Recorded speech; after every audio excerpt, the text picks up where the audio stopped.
Hello and welcome back. I'm Stephen and today I'm joined by a very special guest. This is Sam. Hello.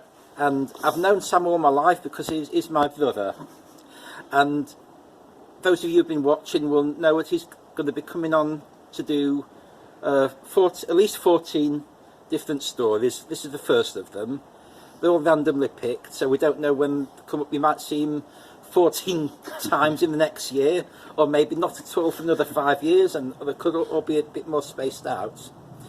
Now, fortunately, we're both here together today because we've got a family event going. It's our granddad's 94th birthday. But I think for most of these future stories, we'll have to resort to Zoom or something, won't we? Because we live, well, different parts of the country entirely. Anyway, like I say, this is Sam, and I'm just going to, before we get into the story, because although I'm older than Sam, he actually got into Doctor Who slightly ahead of me. So, Sam, how did you first get into Doctor Who? I think it was just there. I think it was just a kind of a noise in the house and the music and a general awareness in like the early 80s, I suppose, very late 70s, early 80s, that this thing existed. And I remember hearing, I knew about Doctor Who because I knew that the idea is this kind of a guy with like a big curly massive hair, and one of my favourite TV shows when I was about 3 or 4 was something on ITV with this guy telling you stories. I can't remember what it's called now, Tell Me a Story or something like that. And the guy, my mum said to me, "Oh, the person who presents that, he's going to be the new Doctor Who." I thought, but he hasn't got like big curly hair, not that kind of thing. Anyway, so it's just kind of about, and I watched it a bit, and we both watched the kind of 1980-81 thing where you had all the different stories and crotons and awful nonsense like that. Unearthly Child, I remember seeing a bit of that. And then I saw some of the first Davison series. I saw Kinder. It's one that sticks in my head. The kind of the penultimate kind of episode of Kinder, and the cliffhanger at the end of that is the one that I particularly is wide into my brain. And then, so I just kind of watched it on and off, and I think it was sometimes on nights when Stephen wasn't around or doing other things. I've got a vague memory of you telling me afterwards about this old woman who'd asked the doctor if he was an idiot. Yeah. So yeah, and just kind of watched bits of that, and then at one point went out and bought some of the books with some birthday money, and I got the first 2. I got Arc Infinity and Genesis of the Daleks, and then Stephen went and bought Horns of Nyman, and then it all went mad. Yeah, well, I obviously I borrowed the 2 at Sam bought first, and especially Genesis of the Daleks. I thought it was absolutely addictive. Not only borrowed them, but read them before me. Yes, because I was the evil elder brother. So I mean, that just goes with the territory. It's spent his hard-won birthday money on them. But am I forgiven? You're forgiven. Oh, thank you. Anyway, the reason you're probably watching is because it's Vincent and the Doctor. And those of you who know what I do now know. Oh, and Sam's got a prop too. And whatever, of course. This is starting to get a bit of a sort of Matt Smith obsessed show, because it's the first Doctor to have 3 stories. Oh, very nice. Yeah, there we go. First Doctor to have 3 stories. Best I can do, short notice. Well, but anyway, so I always need to. You see, the thing about these figures is some stay in well, others don't, and Matt Smith doesn't stay in particularly well because it's quite a spindly figure. There's the added jeopardy of doing an outdoor version of this, isn't there? Yes, within my granddad's back garden at the moment. I'll give you some space. And the neighbours come. No, you can. It's very okay.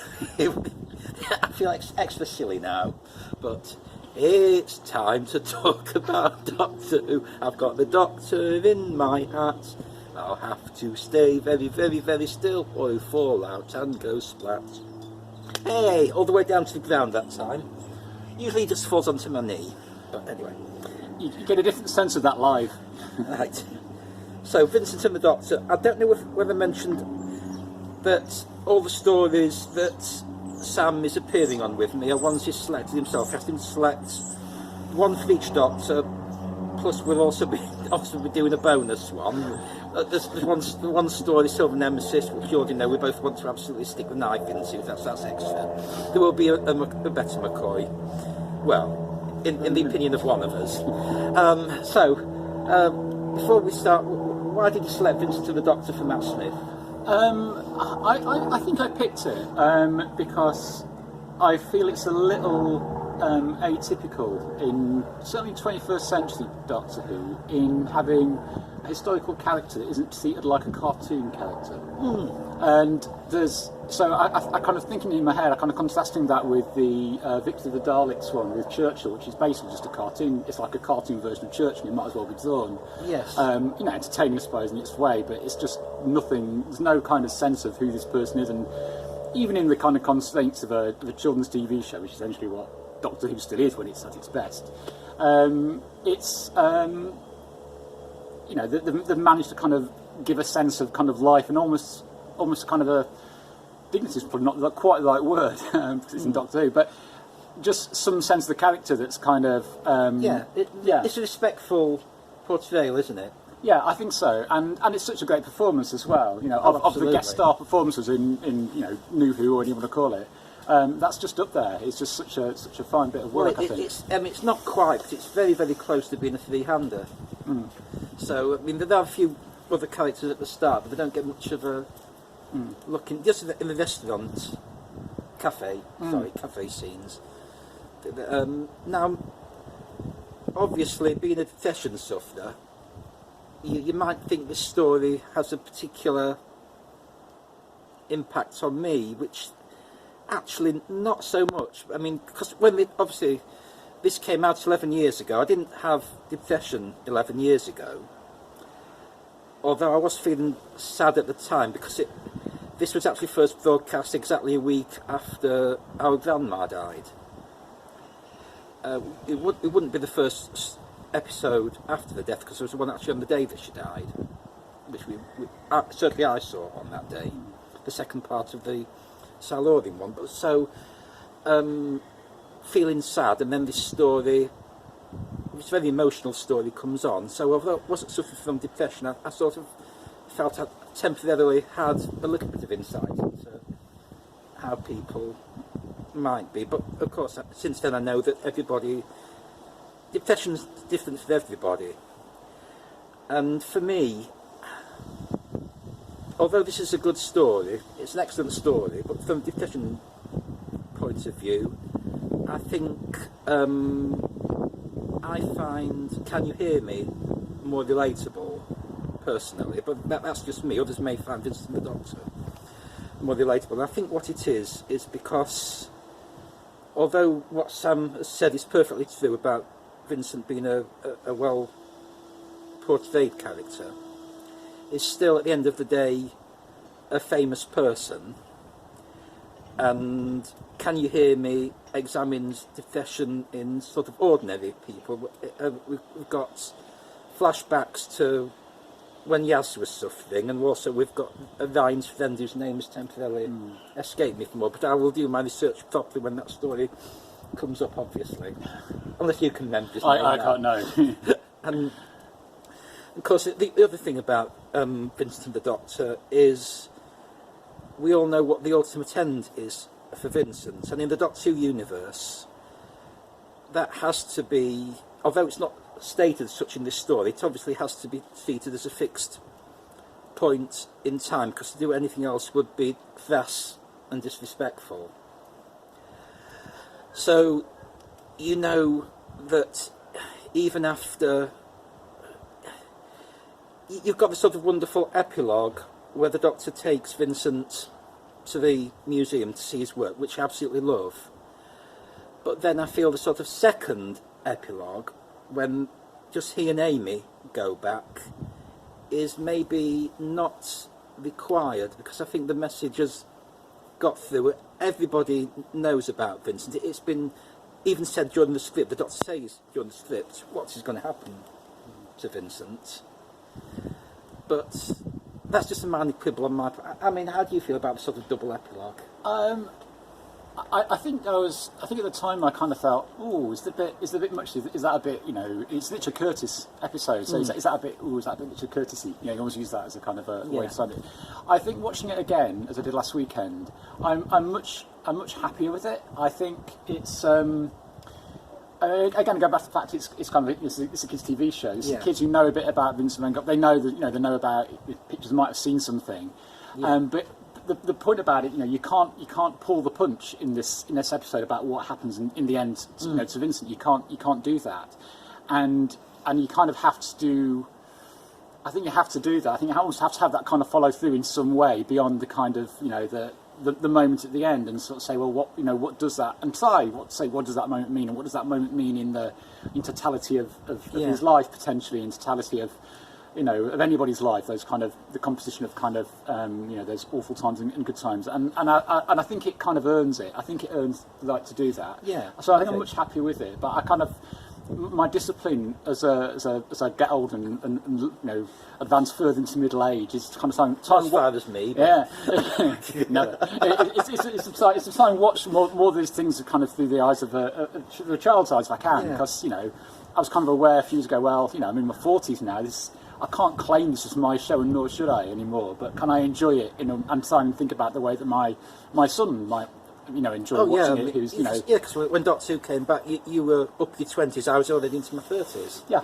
So, yes, it's a totally different perspective. But, this is not one that your son has watched, though, is it? No, he hasn't. No, he's a weird combination of shows. Some Whittaker, a little bit of Pertwee, one Baker, and one Pertwee in particular, which we might have to get him involved in that one, maybe. It's substantially dinosaur based. Yes. No spoilers other than that. But speaking of monsters, we haven't really talked much about the monster in this story, which is sort of not the point of the story. But what I like about it is we've got a monster, or you call it I don't like doing this, but I'm going to do it. A demon, which only the detection sufferer can see. Which that sort of struck me watching it this time, because on my worst days, I can be lying in bed and not able to do anything, and thinking, hearing the sounds of people going about their life outside, and thinking, well, everybody's just going about their life as just a normal day, but there's this great big blot sort of pushing me down, and it's very hard to explain unless you've experienced it. But the fact that only Vincent could, and I know it's part of, Vincent sort of saw the world in a different way, and it's part of that, but it's also, I liked that he's the only one that can actually see this creature, and that's quite nicely done. The thing that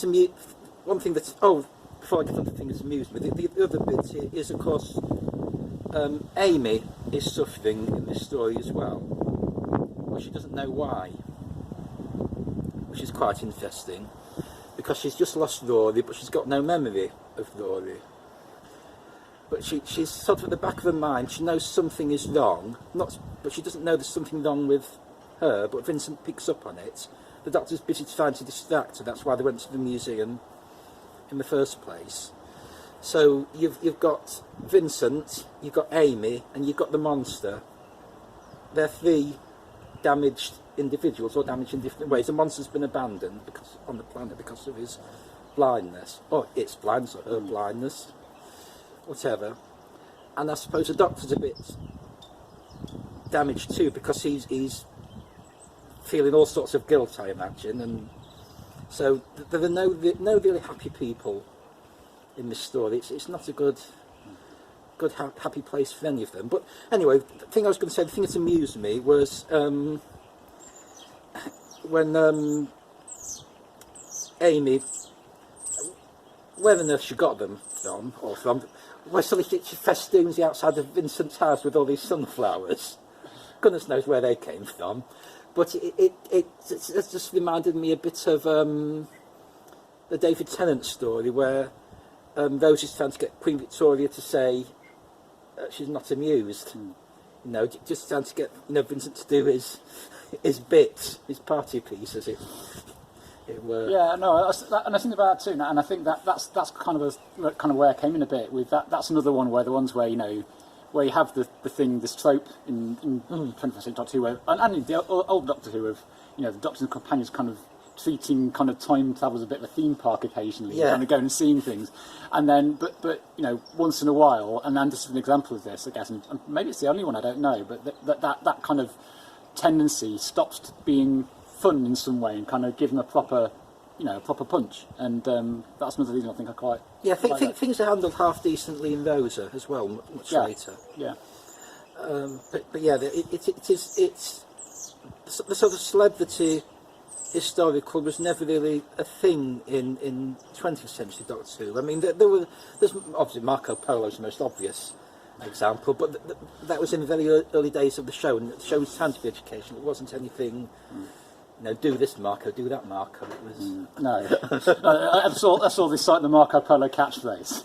Yeah. So I mean, overall, I like this story. Like I say, it's not my favourite of the season by any means, but I do. Incidentally, what is your favourite of that season, or is it this one? It might be this one. I don't know. I always like first seasons. I like the energy of first seasons. I like the sense that the people making it don't quite know what they're trying to achieve, and will they quite pull it off? And I think most of the Doctors, I like their first season more than any of the other ones. Possible exception of Capaldi, actually, where I think the third one is my favourite. And actually, for me, the second one is my favourite Capaldi, even though I think there's two real stinkers in there. But overall, I like. My second season of Hartnell is my favourite season of all time. So, but actually, I might be a second season person because my two absolute favourite Davison stories are in this second season too. Snake Dancing and Enlightenment. So I don't. I must be just weird. Well, say that. So, yeah. So I don't know about that. But I'm just watching the clock. I'm conscious of keeping this under 20 minutes because I don't think any of you want to watch more than 20 minutes. I know I wouldn't want to watch more than 20 minutes. Oh, it's more interesting with Sam here. But you will see him again. Now, is there anything else you want to say about the story? Anything we've missed? I think we've kind of talked about it in some kind of quite sort of, not deep ways, but sort of, kind of resonant sort of emotional kind of ways. And I feel I ought to go away with that and mention the fact that when you see the monster, it looks like it's wearing a hat with those bobbles hanging down from it. I want one of those. Yeah, I mean, why they haven't marketed a if I could have worn one of those for this episode, I would have done it. It's basically a chicken. It's a giant space chicken, and it's not a bad thing that it's invisible, apart from the fact that the story kind of, the plot points of that kind of make it work. It looked well realised space chicken. It looks decent when the Doctor sees it in his mirror thing, but then when you see the whole body thing crawling down the church, maybe a bit less. But that's done quite sparingly, really. Yeah, I don't think I've got anything else to add. But now at this point in the podcast, I'd usually be podcast. It's not a podcast. What am I talking? I'm not editing this. It's not. It is not a podcast because you can see us. Yeah, it is. It's a video blog. Anyway, at this point, I'd usually choose the next story, make a random selection, but because I wasn't sure of Sam's availability, remember I selected two random stories last week. Unfortunately, the second of those is The Monster of Peladon, so that's what you're getting next week. God have mercy on all your souls. I will defend it in two ways. It's the second best Pertwee story to have the word Peladon in the title, and it's the third best Pertwee story to have the word monster or monsters in the title. Would you agree? I think it's hard to dispute. Yes. I'm at this point in time, because I wasn't quite sure how things were going to pan out, I've watched the first two episodes of it, so I've only got 4 more to get through, and I am actually struggling to think of things to say about it, so it's going to be maybe quite a short episode next week. It's like Doctor equivalent of painting by numbers, really. But anyway, It's been great having Sam here. I look forward to next time, although next time it probably won't be like this. We probably won't stand next to each other like this. It'll probably be Zoom or whatever, but we will work it out. Or if it gets close to a time, then when we know we're going to be meeting up for a special occasion, then I might hold it back a few weeks just for the sake of convenience. But anyway, I shall leave you now. I shall see you I'll see you for my Sunday chat first, and then I'll see you next Tuesday for the Monster of Peladon. Those of you who fancy watching me talk about Monster of Peladon, watching me squirm, and Sam will see you whenever the next of his stories comes up. So, bye for now.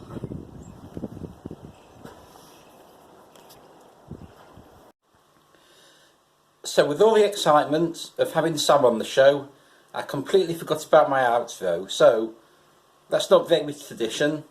Please like, please comment, please subscribe, please tell your friends, and please tell my friends. I'll see you next time. Bye.